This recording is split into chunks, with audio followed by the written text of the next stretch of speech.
सुंदर वर्णन करतात महात्म्याचं. संत नव्हती जगा मानसाच्या सारखी, नदी नोही समुद्र पैगा, पाषाण म्हणू नये लिंगा.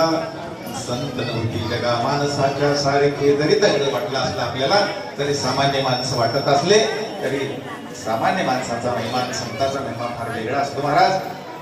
आणि दुसरा उदाहरण दिले दृष्टांत दिला की पाषाण म्हणू नये लिंगा, बाहेरचा दगड आणि शिवलिंगाचा दगड हा एकच समजून महाराज. घंट्या वाजवू नका, कीर्तन चालू आहे, दर्शन घ्या, पुढे सरकार.